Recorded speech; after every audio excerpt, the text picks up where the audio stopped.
Jake Morrison walked through the long hallway that led to the Galactic Council chambers. His black shoes made soft sounds on the crystal floor. Behind him, Dr. Lisa Chang carried a small device that held all of humanity's hopes. Captain Ryan. Brooks walked beside them, his military uniform pressed and clean. The three humans had made this walk many times before. Today felt different. Today would be the last time they came here asking for help. The massive doors opened without sound.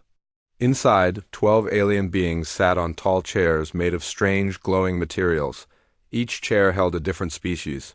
Some looked like giant lizards, others had wings like butterflies. One looked like a machine made of metal and wires. Jake stepped forward and bowed his head slightly. This was the proper way to greet the council. He had learned their customs over 15 years of service as Earth's voice in the galaxy. Honored council members, Jake said in a clear voice, humanity comes before you one final time. Chancellor Vextar leaned forward in his chair. He was from the Zephyrian Empire and looked like a large snake that could walk on two legs. His yellow eyes stared at Jake with what might have been amusement. Speak your request, human, Vextar said. His voice came out like a hiss. Dr. Chang stepped forward and held up her device. The Void Swarm has destroyed 3 human colonies in the past 6 months. New Chicago, Haven Station, and Terra Verde are gone. 7 million people are dead. The aliens in their chairs showed no emotion. Some looked bored. Others seemed to be thinking about something else entirely. We need military ships, Captain Brooks said. We need weapons and technology.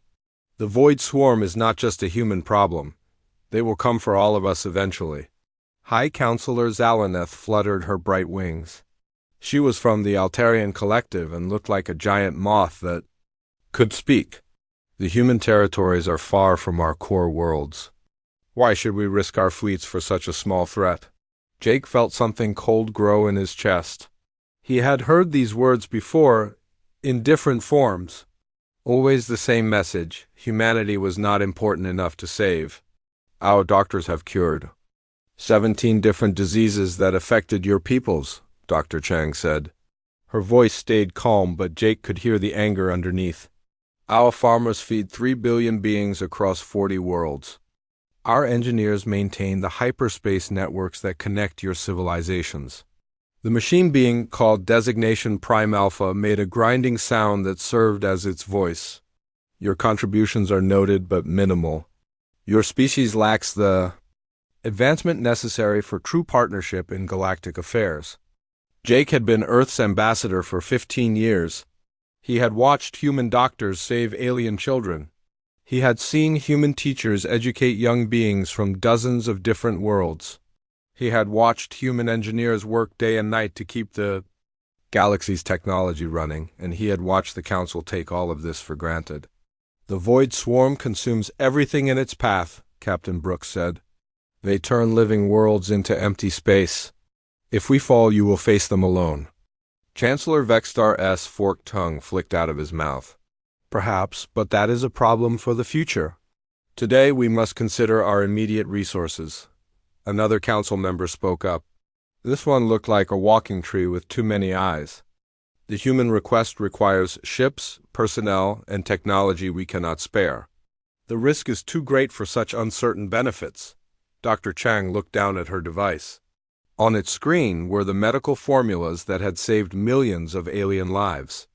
The same aliens who now sat in judgment of her species. The same aliens who had quietly used human innovations while publicly dismissing human worth. Jake Morrison had spent 15 years trying to prove humanity's value to these beings. He had argued, pleaded, and negotiated. He had watched his own species be treated like primitive children who should be grateful for any scraps of attention. But today, something had changed in Jake's mind. He was no longer the desperate ambassador seeking approval. He was a man who finally understood the true nature of the relationship between humanity and the galaxy. Very well, Jake said. His voice was different now, calmer, almost peaceful. Humanity withdraws our request for military assistance. The council members looked at each other. This was not the response they expected. Usually humans begged longer. Usually they offered more resources or made bigger promises. Furthermore, Jake continued, humanity withdraws from all galactic affairs, effective immediately. Now the council paid attention. Chancellor Vextaris' yellow eyes narrowed. Surely you do not mean complete withdrawal.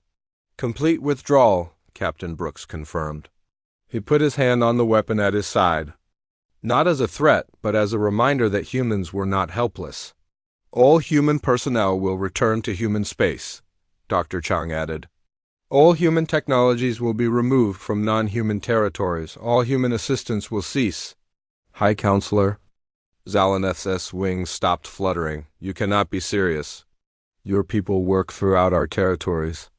Your sudden departure would cause significant disruption. Jake smiled for the first time in years. It was not a happy smile. That is no longer our concern. The tree-like being with many eyes spoke in a voice like rustling leaves. This is an emotional response. Surely cooler heads will prevail once you have had time to consider. We have had 15 years to consider, Jake replied. We have watched our people die while you debate. We have seen our innovations stolen while our worth is questioned. We have offered friendship and received only contempt. He turned to face each council member in turn. You have made your position clear. Humanity is expendable. Our contributions are minimal. Our advancement is insufficient. Jake paused and let his words sink in. Very well, prove it. The three humans turned and walked toward the massive doors. Behind them, the council sat in stunned silence. This was not how these meetings usually ended. Wait, Chancellor Vextar called out. Perhaps we can discuss terms. Jake stopped but did not turn around. There are no terms. You have chosen to face the void swarm without human assistance. You have chosen to maintain your civilizations without human innovation. You have chosen to prove that humanity truly is as expendable as you claim. The doors opened and the three humans walked through. Behind them, the doors closed with a sound like thunder in the hallway. Dr. Chang looked at Jake with something like admiration. 15 years of diplomacy, and it ends like this. It was always going to end like this, Jake replied. I just finally stopped pretending otherwise. Captain Brooks activated his communication device. All human personnel, this is Brooks. Operation Silent Departure is authorized. Repeat, Operation Silent Departure is authorized. As they walked back down the crystal hallway, Jake Morrison felt lighter than he had in years. Humanity had finally stopped begging for acceptance from beings who would never offer it. Now they would discover what the galaxy looked like without human hands holding it together. Admiral Kate Sullivan stood on the bridge of the UES Defender, watching stars move slowly past the viewing window. Her ship was the largest in the human fleet, and today it would lead the greatest exodus in human history. Admiral, Lieutenant, Alex Barnes said from his communication station. We have confirmation from Ambassador Morrison. Operation Silent Departure is authorized. Kate nodded and turned to face her bridge crew. These men and women had served alongside aliens for years. They had built friendships, shared meals, and worked together to keep the galaxy safe. Now they were about to leave it all behind. Open a channel to all human vessels, Kate ordered. All frequencies. Channel open, Admiral. Kate took a deep breath. This is Admiral Sullivan to all human personnel throughout the galaxy. Operation Silent Departure is now in effect. You have 72 hours to complete evacuation procedures. Leave nothing behind that could benefit those who have rejected us. She paused, thinking of all the alien friends who would wake up tomorrow to find their human colleagues gone forever. Execute the operation with dignity, she continued. We are not running away. We are choosing to build our future among those who value us. Admiral Sullivan out. On the industrial world of Kepler-7, Chief Engineer Danny Martinez received the message while standing in the main control room of the antimatter refineries. Around him, massive machines hummed with power, processing the fuel that kept half the galaxy's civilizations running. Danny looked at his team of 12 human engineers. They had spent 5 years on this world, working 18-hour days to keep the refineries operating. The alien supervisors had always treated them like skilled laborers rather than the brilliant scientists they actually were. "You heard the Admiral," Danny said. "Begin shutdown procedures." Technician Amy Foster looked up from her control panel. "Sir, the Zephyrians are demanding we continue operations. They say legal contracts require us to maintain production." Danny laughed, but there was no humor in it. "Legal contracts? They want to legally force us to work for people who just voted to let our species die." He walked to the main control console and began entering shutdown codes. The aliens who ran this facility had never learned these codes. They had always assumed humans would be here to handle the technical details. "Download all operational data to our portable drives," Danny ordered. "Wipe the main computers. If they want to run these refineries themselves, they can figure out how antimatter containment works." Amy's fingers moved quickly over her controls. "Sir, without these refineries, 17 systems will lose primary power within 6 months. "That is no longer our problem," Danny replied. "Across the galaxy, similar scenes played out on thousands of worlds. Dr. Patricia Wells packed her research data from the Council's primary science facility on New Geneva. Her work on quantum computing had revolutionized galactic technology, but her alien colleagues had always received the credit." "Dr. Wells," her Altarian assistant said, her wings fluttering with worry, "surely you cannot mean to take all your research with you." Patricia sealed another data container. "This research was created by human minds using human methods. The Council made it clear that human contributions are minimal and primitive. Therefore, they should have no difficulty replacing our work." Professor Steve Johnson gathered his students one final time at the University of New Terra. For 8 years, he had taught advanced physics to young beings from dozens of species. His human insights had helped many of them achieve breakthroughs their own professors could not provide. "Professor," one of his Korthic students said, its mechanical voice filled with something like distress, "you cannot abandon your research. The quantum field equations you developed are essential to our thesis projects." Steve looked at the young cyborg with genuine sadness. He had watched this student grow from a basic learning unit into a sophisticated thinker, but that was not enough to change his mind. "Those equations came from a primitive, inferior human mind," Steve said gently. "Surely your advanced Korthic professors can derive better ones." On the agricultural world of Haven's Rest, Dr. Robin Hayes supervised the loading of genetic samples and research data that represented decades of work. Her modifications to crop genetics had increased food production across the galaxy by 300%. The alien farmers who worked under her supervision watched in growing panic as humans loaded transport ships with seeds, genetic templates, and biological data. "Dr. Hayes," the local supervisor said, "without your genetic modifications, our crops will fail within 2 growing seasons." Robin sealed another container of modified seeds. The Council was very clear that human agricultural science is primitive compared to galactic standards. "I am sure you will develop better methods." Throughout the galaxy, human doctors closed their medical clinics and gathered their research. Human teachers said goodbye to alien students who had never known that their most innovative ideas came from human instructors. Human mechanics and technicians shut down the machines they had built and maintained for years on the communication relay station that coordinated messages between 12 star systems. Engineer Carl Thompson and his team began the delicate process of system shutdown. The relay network that connected galactic civilization had been designed and maintained entirely by humans. "Carl," his alien supervisor said, "you cannot shut down the relay network. Billions of beings depend on these communications." Carl looked at the complex array of quantum transmitters he had spent 3 years calibrating. "These systems require constant adjustment and maintenance. Since human technical knowledge is insufficient for true galactic partnership, I assume your people have developed superior methods?" The supervisor's tentacles writhed in distress. "But we do not understand how these systems work." "Then you should have learned," Carl replied. Admiral Sullivan watched the evacuation reports stream, Across her displays, human personnel were withdrawing from medical facilities, research stations, communication networks, and industrial complexes throughout the galaxy. They took with them not just their physical presence, but the accumulated knowledge and innovation that had made modern galactic civilization possible.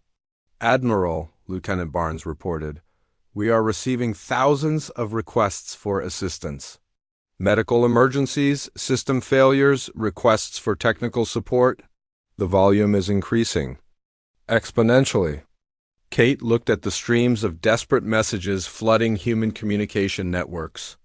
Each one represented aliens who had suddenly discovered how much they depended on human expertise. "Ignore all requests," she ordered. "All human personnel ought to report to extraction points immediately." Captain Ryan Brooks coordinated the military evacuation from his position aboard the U's Vigilance. Human security forces, military advisors, and defense specialists were withdrawing from alien worlds where they had served for years. "Captain," his intelligence officer reported, "Zephyrian forces are attempting to prevent human personnel from leaving their territories. They claim breach of contract." Ryan's expression hardened. "Escort all human civilians to safety. If alien forces interfere, remind them that humans may be primitive, but we are not defenseless." Dr. Lisa Chang supervised the evacuation of human medical personnel from the galaxy's largest hospital. For 12 years, human doctors had worked alongside alien healers, sharing knowledge and saving lives. The bioregeneration technology that had revolutionized galactic medicine was entirely based on human research. "Dr. Chang," the hospital's chief administrator pleaded, "our bioregeneration chambers will fail without human oversight. Millions of patients depend on these systems." Lisa looked at the advanced medical equipment that surrounded them. Every major innovation in the past decade had come from human minds, though alien scientists had taken the credit.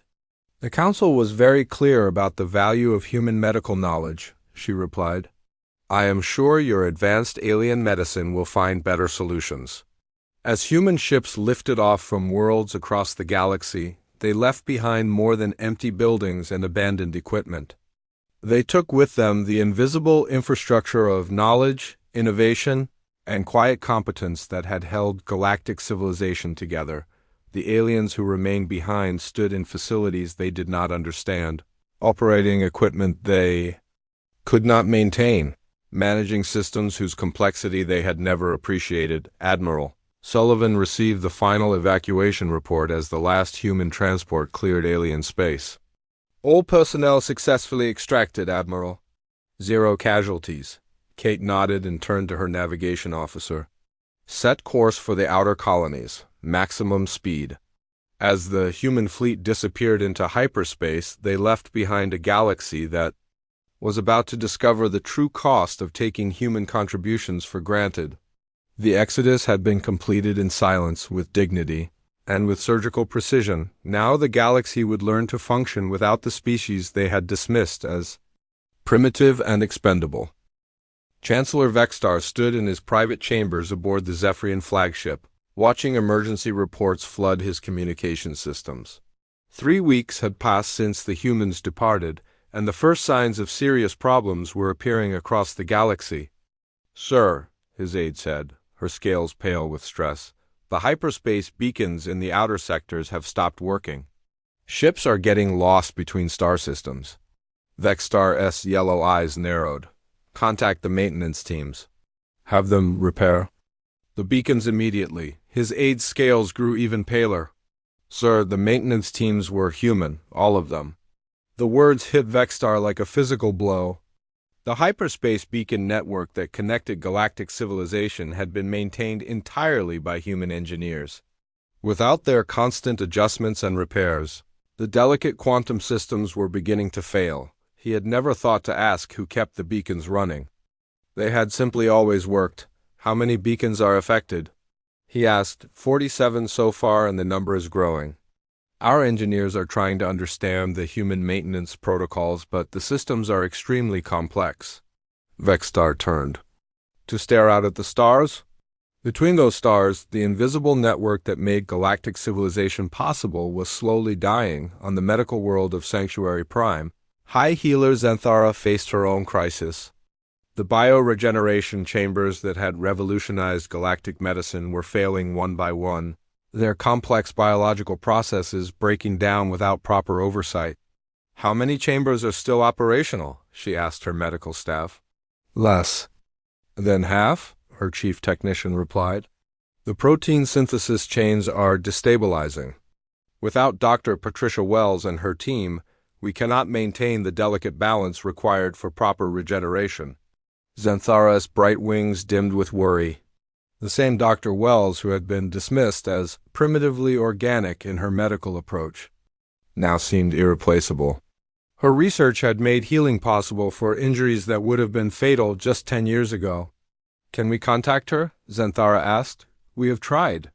All human communication frequencies remained silent.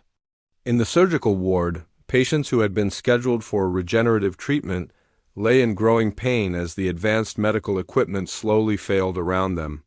Alien doctors who had grown dependent on human-designed technology found themselves unable to provide even basic care. The manufacturing world of Industrial Complex Omega faced an even more immediate crisis. Chief Production Unit Vex 921 processed the failure reports with mechanical precision, but even his advanced circuits could not solve the fundamental problem. "Analysis complete," he reported to the Korthic Collective Council. "Antimatter containment systems showing critical instability. Failure probability increases to 78% within 6 weeks." The antimatter reactors that powered their civilization had been designed and maintained by human engineers. Without Chief Engineer Martinez and his teams, the containment fields that held the most dangerous substance in the universe were beginning to fluctuate. "Options?" asked the council leader. "Shutdown of all antimatter facilities to prevent catastrophic breach. Alternative: re-establish contact with human engineering personnel." "And if we shut down the antimatter facilities?" "Industrial capacity reduced to 12% of current levels. Civilization maintenance becomes impossible." The Korthic Collective, who prided themselves on mechanical perfection, discovered that their perfection depended entirely on human innovation they had never bothered to understand, but it was on the agricultural worlds that the crisis revealed its most devastating scope.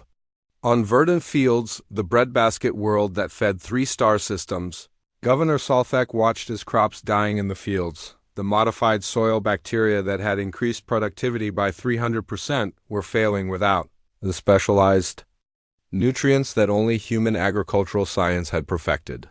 Dr. Robin Hayes had taken with her not just seeds and genetic templates, but the fundamental knowledge of how to make large-scale food production possible. "How long before complete crop failure?" Salthek asked his agricultural supervisor. 2 months, maybe 3. "Without the human-designed symbiotic systems, our soil will return to its natural state. Natural productivity is insufficient to feed our population." Salthek looked out at fields that had once been green and productive, now turning brown as the modified organisms died. 3 billion beings across multiple worlds depended on food from verdant fields. "Send emergency messages to every human frequency we can access," he ordered. "We have been trying for 2 weeks, Governor." Complete silence. On the research world of New Geneva, the quantum computing systems that had revolutionized galactic technology began experiencing cascade failures. Dr. Patricia Wells had taken with her the algorithms and maintenance protocols that kept the quantum processors stable. Without these systems, galactic communication slowed to a crawl. Scientific research ground to a halt. The economic networks that coordinated trade between star systems began to collapse. Research Director Talvesh stood in the main computing center, watching screens display error messages in languages his people could not read. The humans had written their software in human languages, using human logic patterns that seemed obvious to them but incomprehensible to alien minds. "Can we rebuild the systems?" he asked his technical staff. "We would need to understand quantum mechanics at the level the humans achieved. Our estimates suggest this would require several decades of intensive research." And until then, we operate at pre-human technological levels. The crisis spread to transportation networks, power distribution systems, and communication relays throughout the galaxy. Every major system that connected and sustained galactic civilization had human fingerprints on it, human knowledge embedded. In it, human innovation making it possible. High Counselor Zalaneth received reports from across Altarian space that painted a picture of systematic collapse. Medical facilities operating at reduced capacity. Food shortages beginning on agricultural worlds. Transportation delays as hyperspace navigation became unreliable. How did we not know? She asked her advisors. How did we not understand how dependent we had become? Her chief advisor, an ancient Altarian with wings worn thin by age, spoke carefully. The humans never demanded recognition for their contributions. They simply did their work quietly and efficiently. We grew accustomed to systems that simply functioned. And now? Now we discover that making systems function requires knowledge we do not possess. The Galactic Council convened an emergency session, but even their meeting was disrupted by technical failures. The communication systems that allowed distant members to participate virtually were operating on human-designed protocols that alien technicians could not maintain. Chancellor Vexstar addressed the reduced assembly. We face unprecedented system failures across all sectors. Medical, industrial, agricultural, and transportation infrastructure is failing simultaneously. The tree-like representative from the Botanical Collective spoke in its rustling voice. Our analysis suggests that human contributions to galactic infrastructure were far more extensive than previously understood. Designation Prime Alpha of the Corthic Collective added his mechanical assessment. Correction, human contributions were not extensive. Human contributions were foundational. Remove humans, remove foundation, civilization collapses. The realization settled over the council like a cold shadow. They had dismissed humanity as primitive and expendable, never understanding that their entire advanced civilization rested on human innovation and human knowledge. What are our options? High Counselor Zalaneth asked. Learn to function without human assistance, Vexstar replied. Develop our own solutions to replace human knowledge. Time estimate for independent technological development? Asked the botanical representative. Prime Alpha's mechanical voice carried what might have been the equivalent of grim humor. Conservative estimate, 50 to 100 years to achieve current functionality. Assumes no additional system failures during development period. And if systems continue to fail during that time, civilization collapse probability approaches unity. The council that had confidently dismissed human requests for aid now faced the prospect of their own extinction. The species they had called primitive had been holding their entire galaxy together outside the council chambers. Emergency messages flooded communication networks as world after world reported critical failures. The hyperspace beacons that connected the galaxy continued to go dark. Medical facilities struggled with failing equipment. Food production dropped toward dangerous levels. And through it all, the human frequencies remained silent. The Galactic Council had learned too late that their golden age had been built on foundations they had never bothered to examine. Those foundations were human, and now they were gone. The first cracks had appeared in galactic civilization. Soon, those cracks would become an avalanche that would sweep away everything the Council had built. 6 months after humanity's departure, the Galactic Council convened in the most desperate emergency session in their recorded history. The grand chamber that had once echoed with confident speeches now buzzed with barely controlled panic. Chancellor Vexstar looked older than his species' long lifespan should have allowed. His scales had lost their vibrant color, and his movements showed the stress of leading a civilization in collapse. The situation has exceeded all our worst projections, he announced to the assembled representatives. 17 core worlds have lost primary power systems. The hyperspace network has failed in 63 sectors. Food shortages now affect over 3 billion citizens. High Counselor Zalaneth's once magnificent wings hung limp at her sides. Half her worlds had gone dark when their power grids failed. Her people faced starvation as agricultural systems collapsed without human oversight. Our medical facilities report a 71% reduction in treatment capabilities, she said, her voice hollow with exhaustion. We have returned to healing methods that were obsolete 50 years ago. Millions will die from injuries that were easily treatable just months ago. The Korthek representative, designation Prime Alpha, delivered his report with mechanical precision that could not hide the desperation beneath. Industrial output has decreased by 84%. Antimatter production has ceased entirely on 19 facilities. Our civilization faces complete systemic collapse within 12 months. The irony was lost on none of them.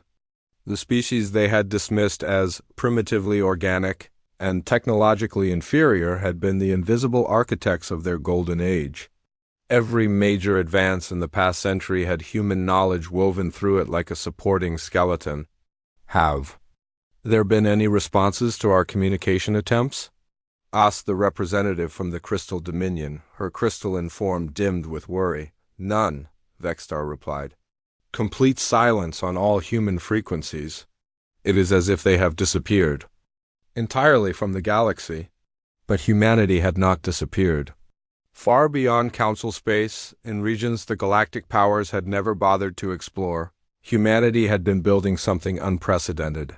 Admiral Kate Sullivan stood on the observation deck of New Terra Station, a massive construction in deep space that served as the heart of humanity's new civilization. The station was 10 times larger than any structure the Council had ever built, its design incorporating technologies the galaxy had never seen. Status report, she requested from Commander Pete Johnson. All human populations have been successfully integrated into the colonial network, he reported. Our industrial capacity has exceeded pre-Exodus levels by 340%. The agricultural domes are producing surplus food for the first time in our history. Dr. Lisa Chang reviewed data streams from across human space, without the need to share. Their innovations with ungrateful aliens, human science had advanced at an incredible pace. Medical breakthroughs that would have taken decades had been achieved in months. The Void Swarm has consumed another Council world, she announced. Beta Centauri fell yesterday. The entire system is now empty space. The threat that had originally driven humanity to seek Council assistance had not disappeared. If anything, it had grown stronger, feeding on the chaos that humanity's departure had created. Weakened worlds with failing defenses had become easy prey for the extra-dimensional predators. Captain Ryan Brooks monitored the situation from his command ship at the edge of human space. The swarm's advance has accelerated significantly. Without coordinated galactic defenses, they are encountering minimal resistance. The human defense fleet had evolved far beyond its original capabilities. Free from Council restrictions and alien oversight, human military technology had advanced in ways that would have seemed impossible just months before. Jake Morrison, the former ambassador, now served as coordinator for human strategic planning. He studied holographic displays showing the declining state of galactic civilization with professional detachment. The Council has sent over 15,000 requests for assistance in the past month, he reported to the assembled human leadership. The tone has evolved considerably. Dr. Chang accessed the communication logs. The first messages were demands and threats. Then came offers of limited trade agreements. The most recent communications are... She paused, searching for the right words. Begging, Admiral Sullivan completed. They are begging for help. The human leadership reviewed examples of the latest Council communications. Where once there had been arrogant dismissals of human worth, now there were desperate pleas for any assistance humanity might provide. Chancellor Vextar himself had sent personal messages acknowledging that the Council had perhaps underestimated human contributions to galactic civilization. The same beings who had voted to let humanity face extinction alone now admitted they could not survive without human knowledge. What is our response? Commander Johnson asked. Silence, Jake replied. The same silence they have earned through their actions, but the human leadership was not idle. While the Council worlds collapsed, humanity had solved the very problem that had driven them to seek help in the first place. The Void Swarm, which had seemed unstoppable to both humans and aliens, had been contained through pure human innovation. Dr. Chang had developed quantum containment fields that could trap the extra-dimensional creatures in temporal loops. Admiral Sullivan had designed weapon systems that could disrupt their molecular cohesion. Captain Brooks had created defensive networks that made entire star systems invisible to swarm detection methods. "The irony is remarkable," Dr. Chang observed. "They refused to help us face the swarm, claiming it was too dangerous and expensive. Now they face both the swarm and complete civilizational collapse, while we have solved the problem they deemed impossible." The Void Swarm continued its advance through weakened Council space, consuming worlds whose defenses had failed along with their power grids and communication networks.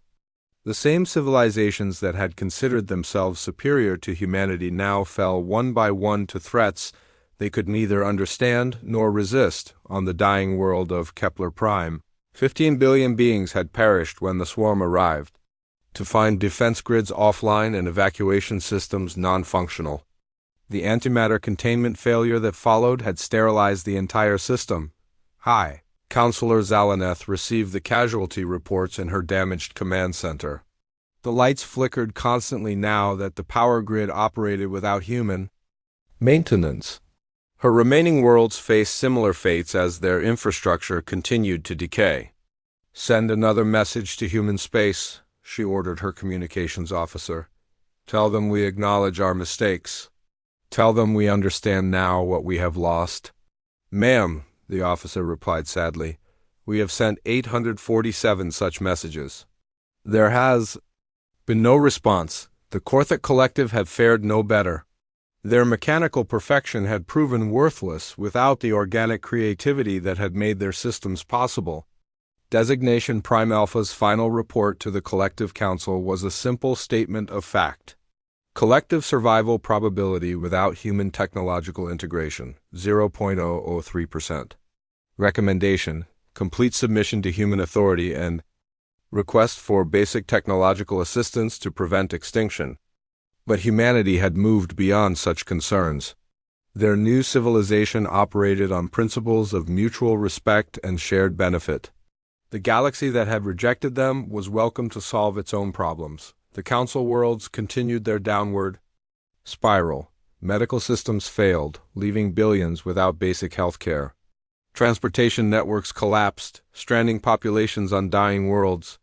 Food production systems broke down, creating famine on worlds that had known abundance for generations, and still the Void Swarm advanced, consuming weakened civilizations that could no longer mount effective resistance. Chancellor Vextar stood in what remained of his command center, watching his civilization die around him. The Zephyrian Empire that had ruled dozens of star systems now controlled barely 3 functional worlds. "Any word from the humans?" he asked his aide, though he already knew the answer. "Nothing, sir. Complete silence." Vextar thought about Jake Morrison, the human ambassador he had dismissed so casually just months before. The man had tried to warn them about the Void Swarm. He had offered human assistance, human knowledge, human friendship, and the Council had voted to let humanity die alone. Now humanity lived and thrived in the deep void, while the galaxy that had rejected them collapsed into chaos and darkness. The Void Swarm fed on the ruins of civilizations that had once considered themselves the peak of galactic evolution. The reckoning was complete. The Council had learned the true cost of their arrogance, their prejudice, and their blindness to the value of those they considered inferior. The galaxy burned while humanity watched from the safety of their new home among the stars. 1 year after humanity's departure, Chancellor Vextar stood in the ruins of what had once been the galaxy's greatest monument to cooperation.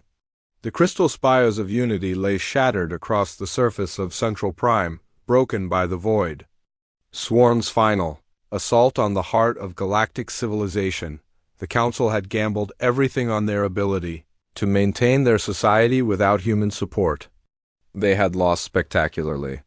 "Casualty reports from the outer systems," his aide reported, her voice barely above a whisper. Kepler Prime is gone. Altarian Central has fallen. The Botanical Collective's homeworld went silent 3 days ago. Vexstar closed his eyes, remembering Danny Martinez and his team of human engineers who had maintained the power systems that could have prevented these disasters. The antimatter technology that had made their civilization possible now lay beyond their understanding, reduced to slowly failing reactors that no one knew how to repair. Population estimates? He asked, though he dreaded the answer.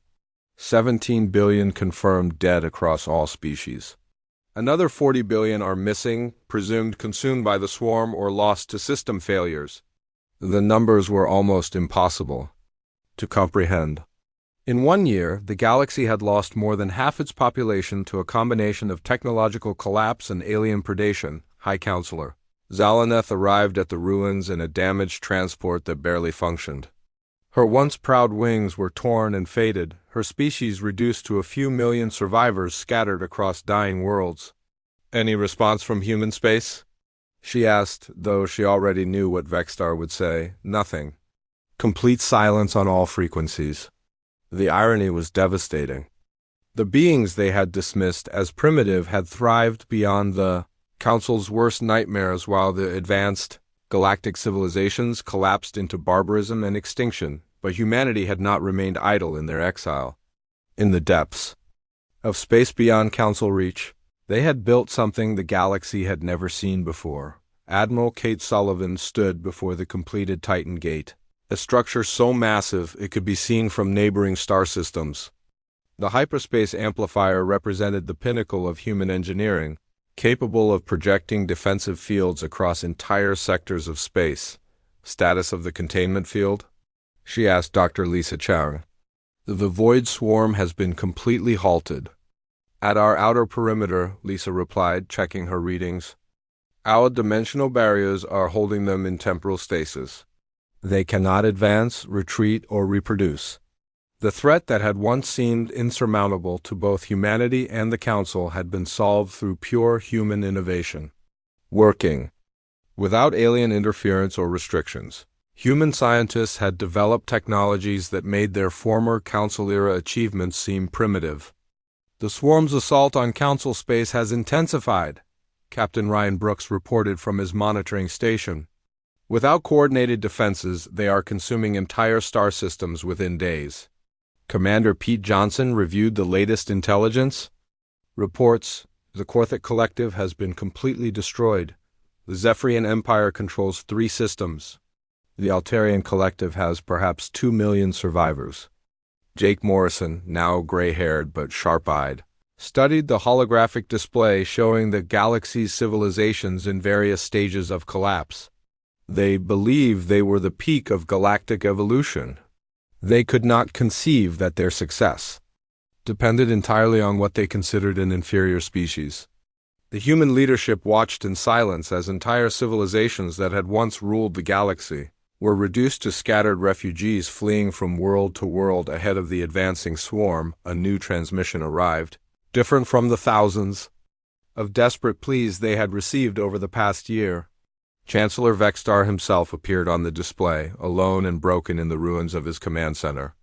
"To the Human Colonial Council," he began, his proud bearing completely gone. "I speak not as Chancellor of the Zephyrian Empire, for that empire no longer exists. I speak as a being who has learned the price of arrogance." He paused, gathering strength for words that must have been almost impossible to say. "We were wrong. Completely, catastrophically wrong.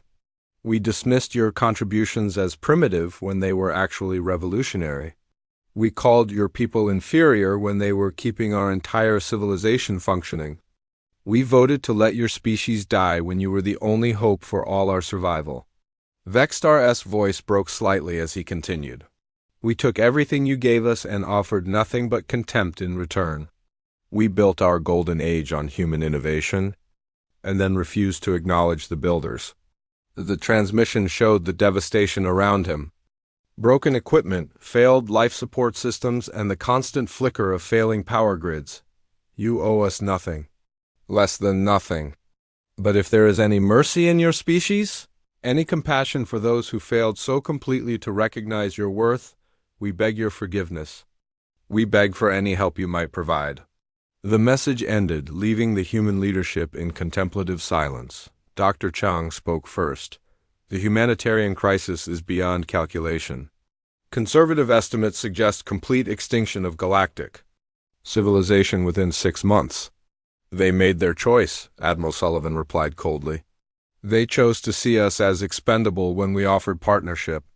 They chose to let us face extinction alone when we asked for help, and now they understand the consequences," Jake added. "Every person they dismissed as primitive was actually holding their world together. Every innovation they called insufficient was actually essential to their survival." Captain Brooks leaned forward. "The question is not what they deserve. The question is what kind of species we choose to be." The debate that followed would determine the fate of the galaxy. Around the table sat beings who had been rejected, dismissed, and condemned by the very civilizations now facing extinction. Dr. Chang argued for limited humanitarian assistance. "We cannot save their civilizations, but we could provide basic medical aid to refugees," Admiral Sullivan disagreed. "Any assistance validates their original assessment that humans exist to serve alien needs. We have built something better than their galaxy ever was." Commander Johnson offered a middle path. "We could accept refugees who acknowledge human sovereignty and contribute to our civilization on our terms." Jake Morrison listened to the arguments with the wisdom of someone who had spent 15 years trying to prove humanity's worth to beings who would never acknowledge it. "The galaxy had everything it needed," he said finally. "Advanced technology, abundant resources, millions of brilliant minds across dozens of species. The only thing they lacked was the wisdom to value those who made it all possible." He gestured toward the displays showing humanity's thriving colonies and advanced technology. "We have built something they never could because we understand that strength comes from recognizing the worth of every contributor." They built their civilization on the foundation of dismissing anyone they considered inferior. The debate continued through the night as the human leadership wrestled with a choice that would define their species' future. Outside their protected space, the galaxy continued its descent into chaos and darkness. The void swarm consumed weakened worlds one by one. Refugee fleets wandered between dying systems, seeking safety that no longer existed. The great civilizations that had once ruled the stars were reduced to scattered survivors, telling stories of a golden age they had destroyed through their own blindness. Admiral Sullivan made the final decision as senior military commander. "We will accept refugees who formally acknowledge human sovereignty and agree to contribute to our society as equals, not as rulers or subjects. We will provide humanitarian aid to prevent unnecessary suffering, but we will not rebuild their civilizations. For them," she paused, looking at each member of the Leadership Council, "they wanted to prove that humanity was expendable. They succeeded. The galaxy they built cannot exist without us. But the galaxy we are building can exist without them." The choice was made. Humanity would show mercy, but not the kind of mercy that would restore the old order. They would save lives, but not the civilizations that had chosen to see human lives as worthless. As the human fleet prepared to provide limited assistance to refugee populations, they carried with them the knowledge that they had transcended the galaxy that rejected them. They had proven their worth not through desperate pleading, but through quiet competence and innovative excellence. The Galactic Council had learned, far too late, that they possessed everything they needed for continued prosperity. They had simply failed to recognize its true source until that source was gone. The humans had departed in silence, and the galaxy had learned that the cost was indeed everything. But from the ashes of that destruction, something new was being born. A civilization built on mutual respect rather than arrogant dismissal. A society that valued contribution over origin. The galaxy had ended. Humanity's future had just begun.